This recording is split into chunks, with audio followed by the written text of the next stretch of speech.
point 1, nous avons la synthèse des activités menées par le COTED depuis la fin du congrès et les perspectives. Au petit 2, nous avons le compte rendu de la mission du plaidoyer du président du conseil d'administration. J'ai cité le président Georges Plenel aussi, en Europe. En petit 3, nous avons les projets urgents en instance. En petit 4, nous avons les divers.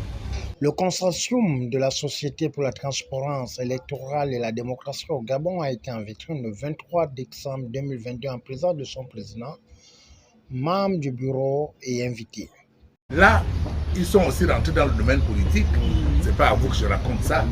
Donc, pourquoi? Parce que les Gabonais croient qu'en se décourageant, en boycottant, en étant absent, ne participant pas, ils sanctionnent le pouvoir en place.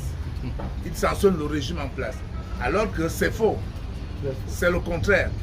Plus ils ne participent pas, plus ils favorisent les étrangers et qui prennent tout, qui prennent l'économie, qui prennent tous les domaines jusqu'au domaine politique maintenant. Donc, ce que nous disons, et le secrétaire général l'a dit tout à l'heure, avec beaucoup plus de meilleurs mots que moi, il faut qu'on fasse tout pour remobiliser les Gabonais, pour les remotiver à croire qu'ils ont en main leur destin. Ce n'est pas les étrangers qui viendront construire le Gabon. De plus de 53 articles. Donc nous avons proposé l'inclusion, n'est-ce pas, de la société civile dans le processus électoral, en amont et en aval, toutes les étapes du processus électoral, dans les différentes commissions, à la commission centrale, dans toutes les structures d'organisation des élections.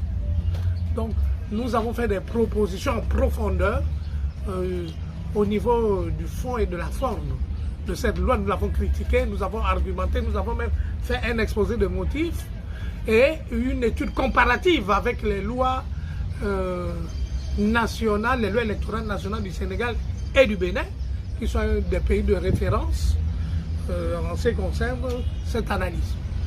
Alors donc nous avons adopté cette proposition que nous avons déposée à l'Assemblée, au Parlement, chez l'exécutif, aux ambassades, aux partis politiques et aux ONG et aux organisations de la société civile de façon générale. Jusqu'à présent, 2 mois après, nous n'avons pas toujours de réaction.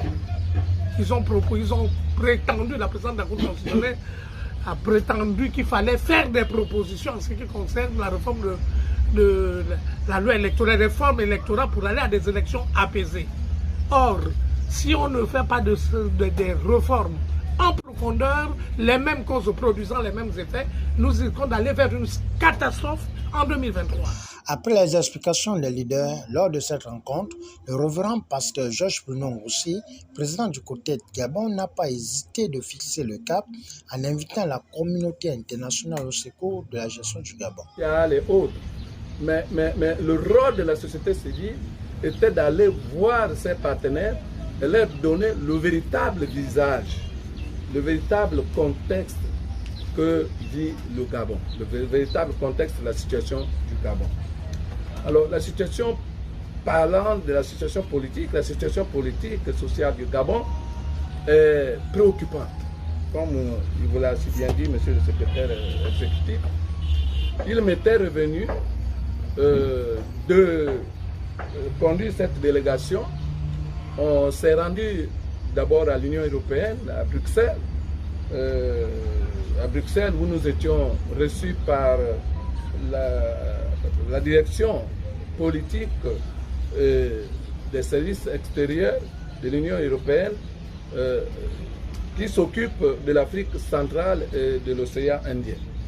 Donc auprès de ces autorités, nous avons justement traduit, on leur a déposé tous les documents que venait de citer monsieur le secrétaire exécutif, notamment la proposition de la modification de la loi du code électoral